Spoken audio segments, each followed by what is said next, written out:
This is Common Threads, an interfaith dialogue. Today we'll be talking about the nature of good and evil, as seen through the eyes of various faiths, with Ghazala Munir, a member of the Muslim faith, Dorothy Powell, a Roman Catholic Christian, and Madhuri Acharya, a member of the Hindu faith.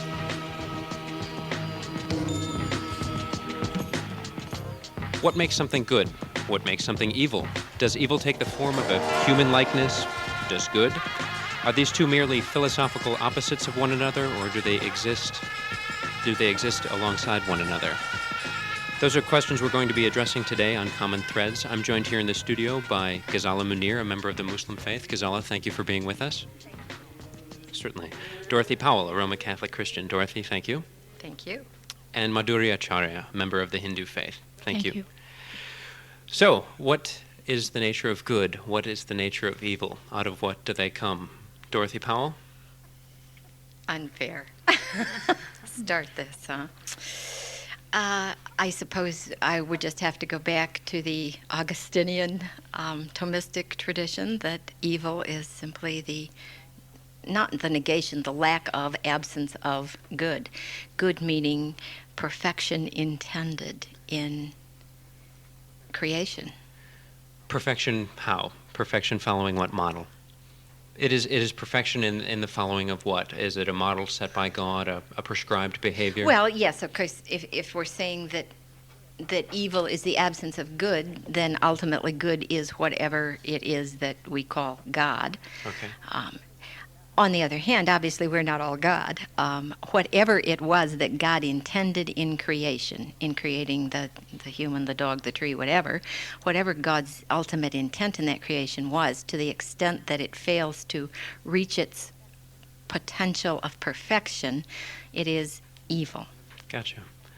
And Madhuri Acharya, from the Hindu standpoint, are we all God, or is it a matter of potential? It's a matter of potential. We are not all God, not yet. What is the nature of good? Is it a prescribed behavior? Is it? It is a prescribed behavior, and it is something that also comes within us, from within us. And I think there are some outside influences, but really when we think of ourselves as just ego and ourselves in a selfish way, then whatever behavior comes out will be evil and will be negative behavior. And when we think of others first and positive behavior towards them, then that will come out as good. Okay. Ghazala Munir. Well, I will go to the very simple fact that, as you asked, is it prescribed? Well, what is prescribed is God consciousness at all times. And if we stay close to that concept that God is always within us in a way, because it is described in the Quran that God is closer than your jugular vein. So God is in a way part of you, and that is perhaps very philosophically intended. Yet this God consciousness will lead you to good and perfection. And when you're removed from God and don't intend to do His will, that is when you are driven towards the evil nature of man, which I think is a part of creation, the way humans are created. And we've seen through times, this is how human beings have behaved, and part of us is good and part of it is not, and nothing is destined. I think we are given the choices. So for us Muslims to stay, to have this God consciousness at all times, then we go back to the 5 basic pillars of Islam, and one of it is the 5 prayers. And personally, for myself, I believe that just getting up in the morning and thinking about my day and regulating it with God on my mind is what drives me towards goodness. Not that I don't think about any bad things all day, but at least it gives me a chance to explore that part of me. Sure. On the matter of destination, on the matter of whether things are predetermined or if it's a choice that we make, how would a Hindu standpoint react to that, Madhu? Yeah, that is a very big question as far as when we go to the theory of karma. And some of our actions, karma is really are threefold actions. Part of it is like all the total karmas from before, and some of it are the karmas that are bearing fruit in this lifetime. And whatever actions we do now, they will bear fruit later on. It could be later in this life or later afterwards. And those are the threefold. We have control over the part of karmas that we will do now. Actions that we will do now, we have control over. I can choose to do good or evil because I can think and I can make my judgment and do that. And that if I do something good, obviously it's going to have lots of repercussions in good ways. Not just on my impressions on my soul, but as far as other people around me also. But I have control over that, but I do not have control over what has gone on before. Within the scope of this lifetime. Within the scope of even the previous lifetime. Okay. Even the previous life. Whatever is gone has gone. I don't have control over that. But I do certainly have power over what's going to come. Okay. So you're saying it's a matter of choice and consequences. Yes, absolutely. Dorothy Paulo, does that follow from a Roman Catholic perspective?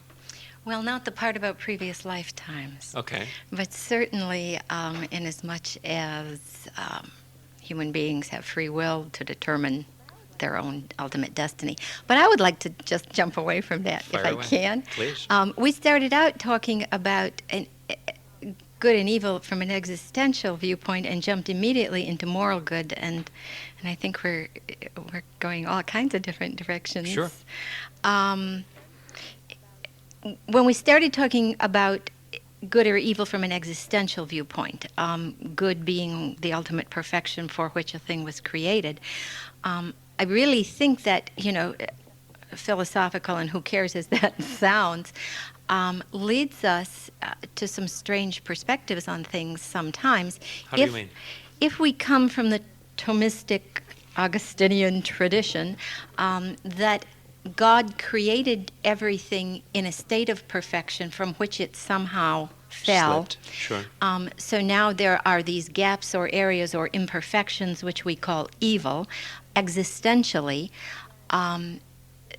Then we are in a state of evil existentially, not morally, until we fill up that gap, until we reach the perfection.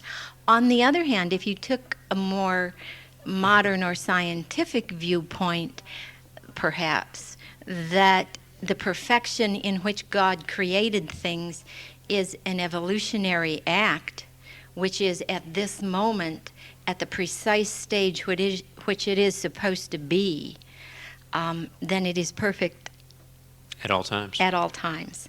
And there is no such thing as existential evil in nature. There's only moral evil. Which again sounds like so what, until you get, for at least Catholics, into questions like homosexuality and so on, and then you can't talk about a state being existentially evil. It simply is what it is, or is on its way to an evolution, but an evolution that was intended from the beginning. It has a real impact then on the questions of moral evil and guilt and choice and so on. Okay, and certainly one distinction necessary to draw, that you did draw, is the evolution that you speak of occurs within the scope of one human lifetime. Yes. Okay. Well, within this question of an existential versus moral evil, getting back to Dorothy's bringing us back on track, referring to the existential nature of things, we should begin there.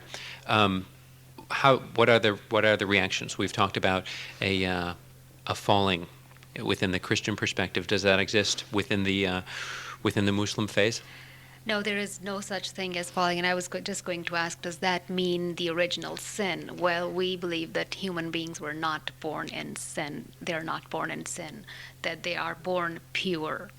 And a baby is considered pure. And so from then on, we are given chances in life. We are, and part of it is circumstantial, of course, where you are, what happens in a lifetime, who are your guides, what are your guidelines, your limitations, and so it's you build up your salvation. So each one of us is responsible for our own salvation. And I found sometimes it's very difficult for especially Christians to understand that, because they have asked me, how are you so sure that you are going to reach heaven? Because you are responsible for yourself. You don't believe. This kind of a question I've always been asked, and I would like to ask Dorothy, where is it stemming from? Well, I suppose from Christian doctrine that Christ is our Savior, that in the divine plan, because somehow imperfection entered the human race, it needed to be saved, redeemed, made whole, and that happened by God's design in the person or through the person of Jesus Christ.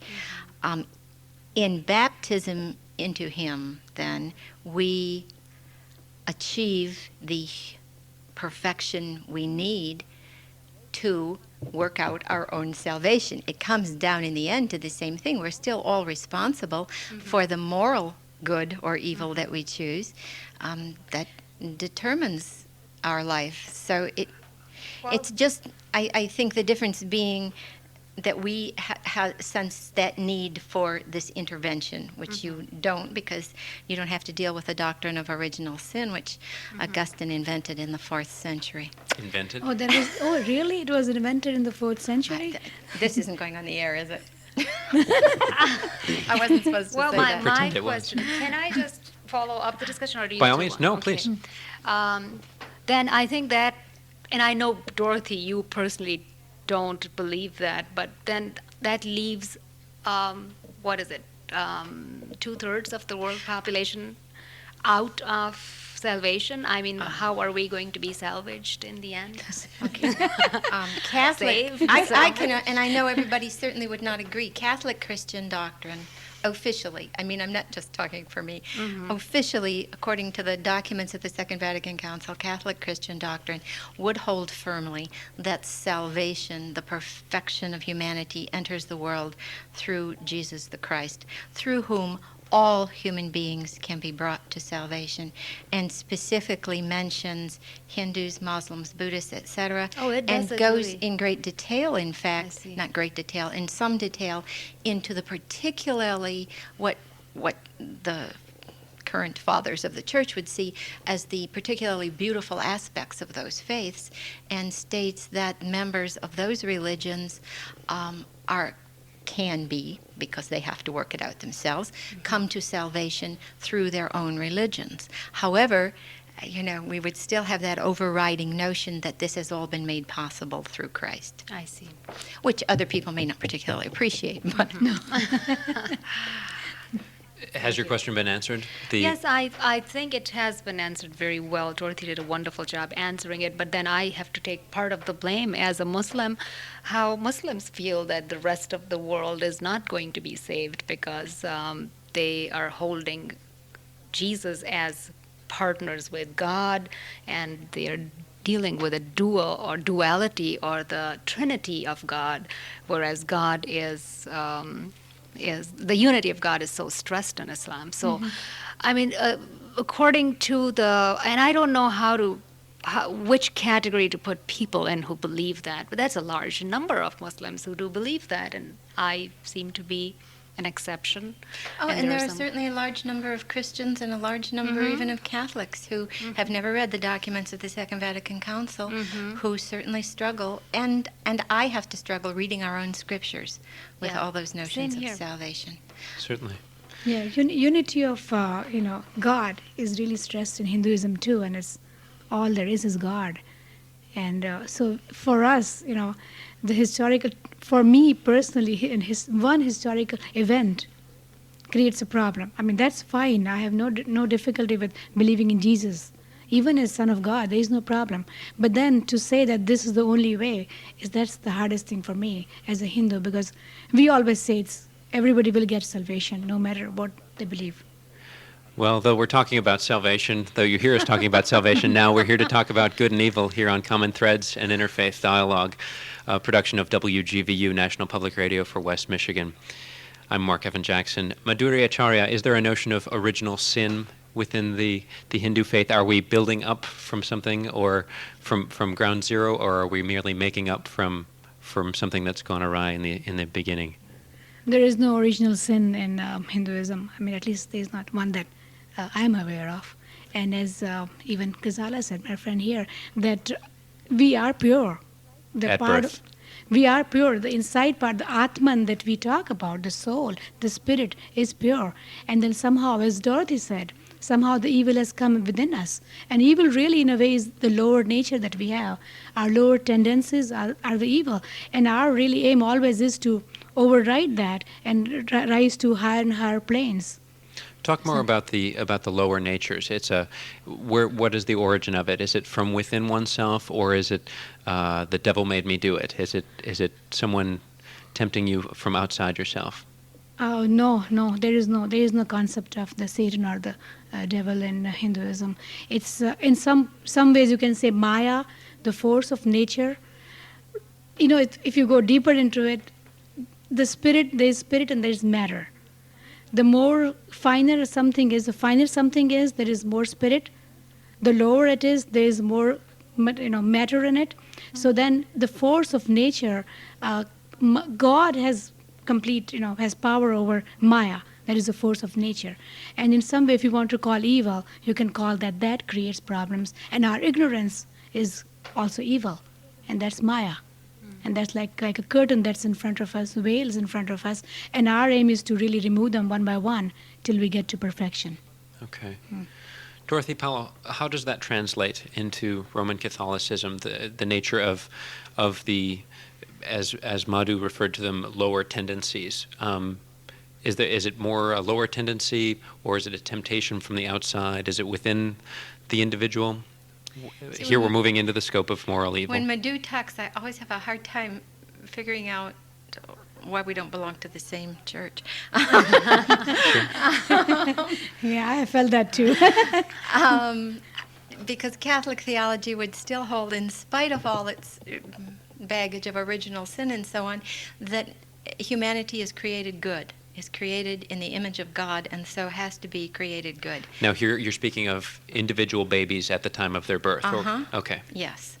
All of humanity Sure. Is created good in the image of God. However, as St. Paul says, we find ourselves doing that which we would not do and not doing that which we would do, that whatever it is inside us that makes us choose selfishly and often against our own ultimate good, the ignorance that we don't see what the true good really is, and so on, which in the 4th century or so got crystallized under this perhaps unfortunate, I think many scholars would say now, perhaps unfortunate language of original sin. The Catholic Catechism, just published, would talk about good and evil in terms of fallen angels, who are now demons, Sure. and so on. The Legion. Yes, however, contemporary Catholic theology rarely talks in those terms outside of the people who write the catechisms. Sure. Talks much more about whatever it is, the mystery of the natural human tendency not to do what you know you ought to do, and that evil comes from within us, not from without. I see. Ghazala, the Muslim take on that. What is the origin of evil? Is it a temptation from an outside force, or is it from within us? Well, I wish I was a trained psychologist to answer that, but from what I've known through experience, it is instinctual. Part of it is goodness, and good and evil is a part of a human instinct, and I would call being selfish as one of the baser instincts, but you have to rise above it. And I question then, in what circumstances, in what given environments does a human being grow in? What kind of a training, what kind of limits and background is there to teach that individual to seek that perfection? So how can we blame this one baby who was born pure and then wasn't guided to achieve that perfection? And as far as the concept of a force, like you talked about, the devil, the story of creation goes like this, and it's in the Quran, relates that when Adam was created, all the angels were called, and God asked them to bow. And all but one said, I will not, because why did you have to create this being when we were worshiping you, all along, and did whatever you wanted at your command and at your service? Now, God's words in the Quran say, because I know what you do not know. Well, he still rebels, and he is then out of God's kingdom. His name, as mentioned in the Quran, is Iblis. And so, in general terminology, he's called Shaitan or Satan. A lot of people, depends on where you are at your understanding of faith. For me, Satan is really a part of that instinct that is within us. But a lot of people, they see Satan as this one angel with wings who is a bad influence on their lives, and he's constantly pulling them to that direction. So it really depends on what level of understanding you are. And the Quran mentions this story, but I believe these are all lessons for us in myth and philosophy. I see. Well, we'll be back to talk about more myths and philosophies with respect to the nature of good and evil, talking with Ghazala Munir, a member of the Muslim faith, Dorothy Powell, a Roman Catholic Christian, and Madhuri Acharya, a member of the Hindu faith. You're listening to Common Threads, an interfaith dialogue.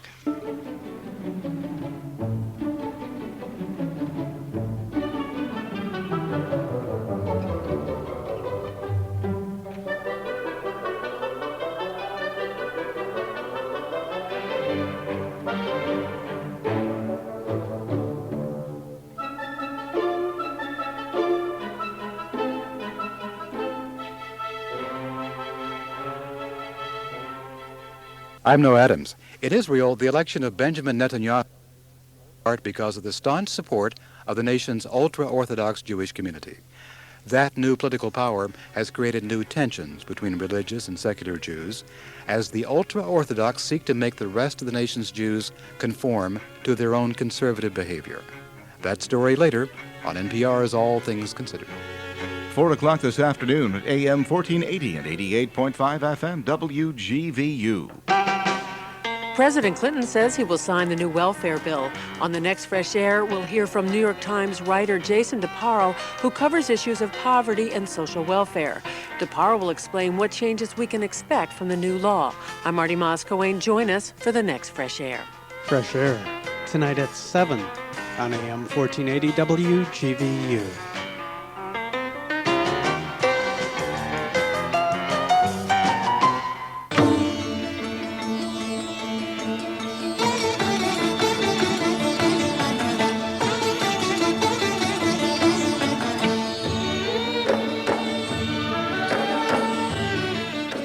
This is Common Threads, an interfaith dialogue. I'm Marc Evan Jackson.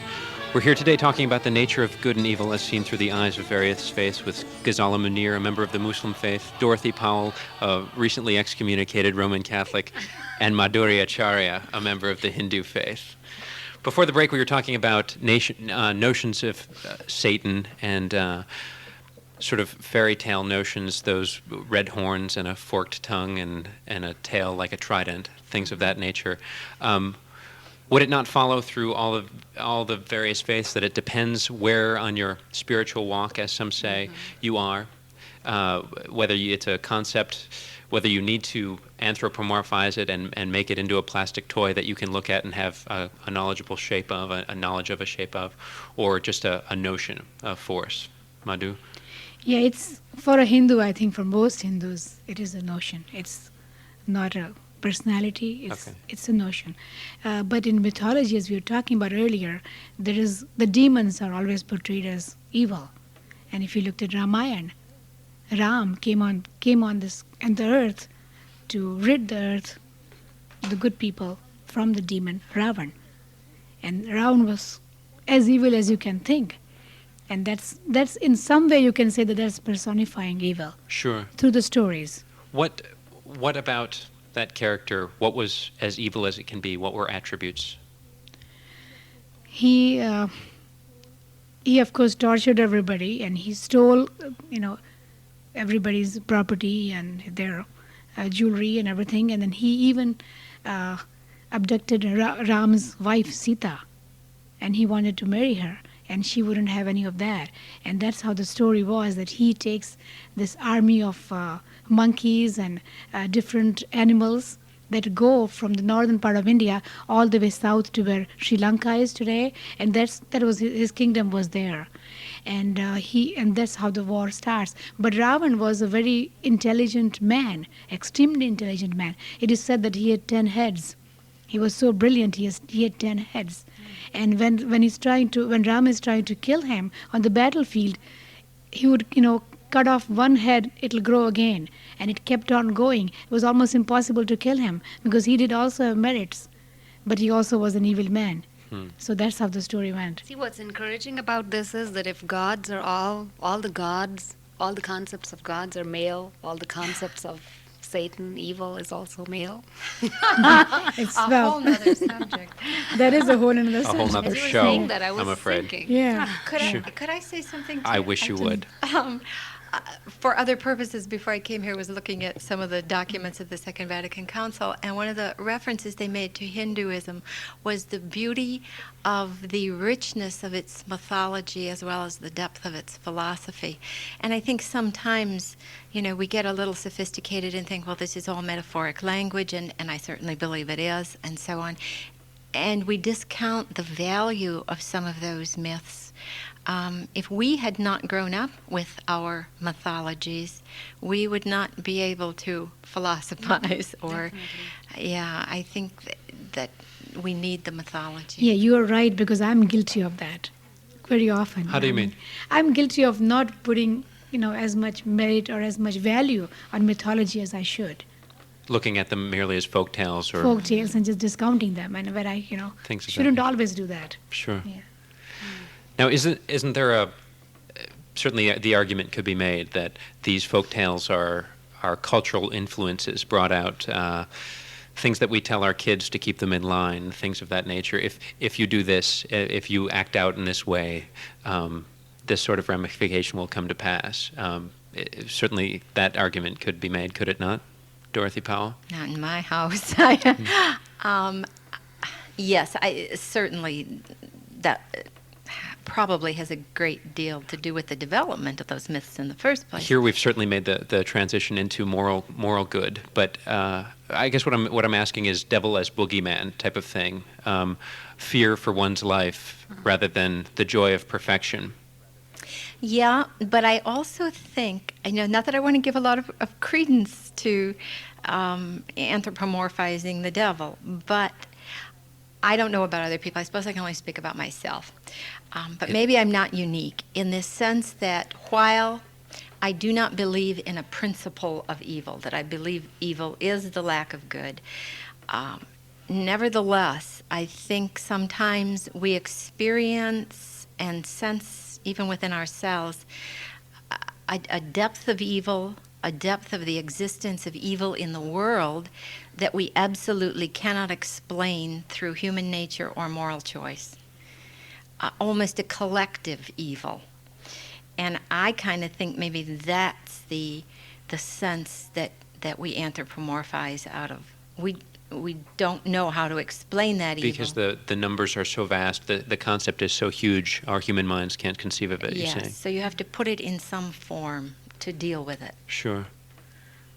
Yeah, we ask the questions too sometimes that why did God do this? We always, when we are so, as we see in the world, as Dorothy said, we ask the question, why did, God do this? And as you said, that you see the collective evil, and you always say, oh, morality is going down. We always say morality is going down when that happens. But every generation has heard that. I remember hearing it from my parents, and my grandmother used to say, oh, things were just so much better, and I say this to my kids, and we'll go on and on. I mean, things are getting progressively worse. Sure. That's in clear moral terms. That's in speaking of people's behaviors. Right. And I'm not sure if that is really true. I think it's just a matter of numbers. There were lesser people in the world at that point, and there was less to manipulate, there was less to explore, there was so they were just, it's a I think it's just relative. And life was simpler. Life was simpler. So, I mean, today I think there's no more evil than there was. There was a different kind of evil. Sure. Well, that's a question that's often asked in the station here and news gathering agencies all over, whether the news is getting worse or the news coverage is getting better. I mean, here in these days, we're able to hear stories from all over the world in an instant, and therefore have greater surface area to heinous crimes and things of that nature. True. What would be the perspectives, according to your various faiths, on, for instance, I've become aware lately of lots of books along the lines of why do bad things happen to good people and the huge nature of evil. Dorothy, you're cringing. What are the reactions? I mean, that's sort of, I take this from the huge concept of evil that we just spoke about, that the human mind needs to package and compartmentalize in order to make it digestible so we can conceive of it in our terms. But acts of God, if you will, weather disasters, crises, things of that nature, there are those who refer to those as evil acts, and why unexplainable. How would you react to that through the eyes of your various faiths? Ghazala. Well, I think there are these, as far as floods and disasters like that, those are forces of nature, and nobody has any control over them. We have limited control over those. Yet the other evils that are going on I've lost my track of thinking in a minute. I don't know where I was going. So reframe your question. I guess what I was asking, you used the model of a flood. If a flood were to wipe out a busload of very, very pious people, what would be causes behind that? Would that be framed in evil? Is that explainable for another reason? Or I'm not looking to explain things away, but just how there are those who look at that as an unexplainable act of supreme evil. Well, I think we all do. At the moment, this is our reaction. Why me? Why? But I think you quickly start adjusting to the fact that as my philosophy is from my faith, and I think that is classic Islamic philosophy, that you are tested in your life, that God, these are tests. And there are things that happen, but whether you stand firm and still have your faith intact. And what we're supposed to say is, God, you did all these things that are so good. Everything has been provided to us. This was so wonderful. And this is also what I will accept if it is your will. This is your will. I bow to your will. And it's not easy to do. It's just not human nature to instantly say, well, I accept this. We don't. The first part is, why? Why me? Sure. Why these innocent people? Dorothy Powell, does that sound like a familiar answer? Yeah, it does. I was thinking about that recently. I saw a program on television, don't remember what channel or what program. Very likely Channel 35, WGVU Public Broadcasting. I think it was actually. Sure. On various overwhelming forces of nature, hurricanes, floods, etc. It was. And yes, and the part that really struck me was the volcanic explosions in Hawaii and the destruction of such incredible beauty, wiping out of human life, villages, anything that got in its way. If ever I wanted to see evil personified in nature, that would have been my choice. And yet the commentator pointed out that was kind of volcanic eruption is precisely how all that beauty came into being in the first place. How the islands were formed. Which got me to thinking, I don't believe there is such a thing as evil in nature. I believe there are forces of nature evolving as the Creator intended those forces to evolve, working out patterns that are so far beyond our understanding that to us they are evil in their effects. But I don't believe there is evil in nature. I agree. I see. If we look at God as creator, preserver, and not destroyer, but dissolution of something, as you talked about the volcano in Hawaii. So really, out of that, what we may call as evil force, it's not really evil, and something new and beautiful is coming out of it. And it's a whole pattern that we really sometimes are not aware of, or we just don't have enough information or enough knowledge to have the whole, to learn the whole pattern and reason out what it is. Because it's our lack of knowledge sometimes that makes us say that this is evil or why is this happening? See, because we don't know enough. This I can understand, but when a baby dies and someone says, well, something good always comes out of something you don't know, that's where I'm lost. What good can come out of that? Yeah, no good Now, can is that a come out of personal it. thing, or is Yeah. that an Islamic question that you're asking? Is that something that doesn't jive with the... Well, see, that's what I explained was that according to the Islamic way, you're not supposed to question beyond a certain, Certainly. Certain level, and then you give in to God's will and say, "You gave me the good times, hard times are there as part of life, and I accept those too." Yet, and people also say, well, there is always some good that comes out of something bad. I disagree. I don't know.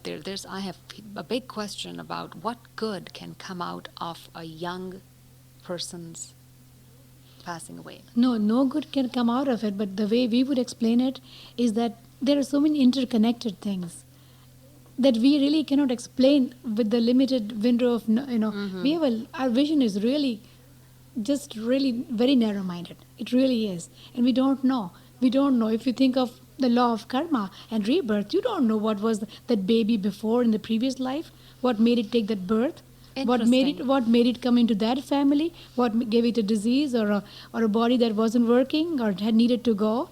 And that was all the connection they had with that body, and the body had to go. See, that's the interesting. soul remained, the spirit remained, but the body had to go. It wasn't fit for that soul. So soul discarded the body. That's interesting how every faith has justified in one way or the other. That's a justification that you can accept, and I cannot. No, it doesn't. You'll still be sorry, and you'll still be hurt, and you'll still be pain when that happens. But at some point, you have to, come to that Dorothy conclusion. Powell, can good come out of the example that we're using, the death of a child? Well, our scriptures say that all things can come together unto good for those who love God. So the death of that child could be the impetus for a young doctor to seek out the cure for the ailment and thereby... And if I were that child's mother, I would say that doesn't even begin to justify for it. that child's Certainly. death. It doesn't. But I would have to agree, not again on the particular notion of reincarnation, but on the broader philosophical notion, or maybe scientific notion, that the universe, the whole cosmos, is in the charge of power, force that created it, that I call God and believe is good, and that everything happening in that cosmos is ultimately evolving toward good, and that the patterns of that whole process are so far beyond me that I couldn't begin to know it. But from a Christian perspective, the baby, the infant who dies while the parents suffer, the infant does not. The infant goes to bliss. Well, how about Holocaust, and how about the war in Now, see, Bosnia? now you're talking about moral evil. Yeah, well, I think I keep coming from one to the other, and forgive me Yeah. for that, but that's, coming out of the Holocaust, this is a big question everybody's asking. Where is God? Like you pointed out, where is God? Why does he not intervene? Same as what's happening in Bosnia. We repeated this story all over again. Certainly. And that's where I wonder, where is that goodness in human beings that doesn't compel them to look at this and say, well, never again. Yeah, God has given us power, within limits. We have power, we have control over what we do and we don't do. And that's, as far as that is concerned, there was this time when Hitler came and he had the ultimate power over that area at that time. And that was one human being that chose evil. So he manifested his power for the lower nature within him, as He did, following up yeah. on what you said earlier. And he will surely pay the price for that. But the He's lower still paying the nature of price. one man could not have made that happen. It was that man's lower nature appealing to the lower nature in a few million of other million, people yes. who allowed it to happen. So since we all have lower nature, and somehow there was something in him that made the lower nature in everybody come out. Well, it was like Ravan, a very brilliant man. Very brilliant man who had these crazy ideas and the charisma to move the world around him to do what they did. We just have a couple of minutes left in the program. Let's talk about the human conceptions of the end ramifications of good and evil, more on a factual level, to inform our listeners according to the different faiths. What is the ultimate outcome of a good, of doing good in one's life? What is the ultimate outcome of doing evil? Ghazala Munir. Oh, there are beautiful phrases in the Quran talking about heaven, where there will be pillows of brocade, and there'll be these little carafes of gold, and you'll be served, and there are rivers of honey, which goes around against all scientific principles of viscosity, but there's there's rivers of milk, and there's olives and date trees, which I think was appealing to the people in those times, the culture, because this was a desert where Islam first appeared. But I'll tell you, very many educated, very, very highly educated people do believe that this is what happens. You attain paradise or you go to hell, and hell is described in great detail in the Quran too. For myself personally, this is mythology. Okay. And to achieve heaven is to achieve that state of bliss, which we're all looking for. I see. And so. Dorothy Powell, Streets of Gold. Yeah, that interested me because, of course, I was not totally aware of that from the Quran. But those are the same images that you get in the Hebrew scriptures from a desert people. And then in the Christian scriptures, they become a city with golden streets and pearl gates and the whole business. Sounds beautiful. Yeah, which, of course, I'm glad it's there. It's lovely metaphoric language. Mm-hmm. And, of course, we would believe, too, that salvation for the good ultimately means union with God. And the Christian scriptures do say, and the Christian theology does say, that God rewards the good and punishes the evil. Now that's open to a wide interpretation, the traditional interpretation being a literal heaven and a literal hell, which Catholic theology has really abandoned in terms of literal interpretation as place. Okay. It is state of being in union or not being in union. Many, although it is not, the Catholic Catechism, many Catholic theologians today would argue for universal salvation, that it is the intention of the Creator of the universe to bring it all into a state of perfection and goodness, and that the hell we suffer for our evil deeds is the hell we create for ourselves. Which, using that model, is not a fire and brimstone, but merely an absence from the perfection and absence from God. Yes. Well, merely. Madhu. Yeah, I do agree with Dorothy a lot on that, in that respect, as far as universal salvation for all of us. And salvation is going to come to us all, no matter what. And for some people, it will take a little longer than others, because if you're more evil or more negative forces within us, it's going to take us longer to purify ourselves and get us to a higher level. But salvation is open for all. And there is in Hinduism, there isn't that much of a notion of hell and heaven. I think hell and heaven, as Ghazala said, is within us, is what we feel. I can be here and really feel, hell all within me. It's what I think. We have seen people that are mentally deranged sometimes, and they hear voices, they hear, they feel things. The people are, pointing needles or doing all kinds of things, and it's within them. So and feeling of goodness is within us too. Very good. Well, I'd like to thank you all for being with us today. Dorothy Powell is a Roman Catholic Christian. At least she was at last report. Ghazala Munir is a member of the Muslim faith, and Madhuri Acharya is a member of the Hindu faith. I'm Marc Evan Jackson, and this is Common Threads, an interfaith dialogue.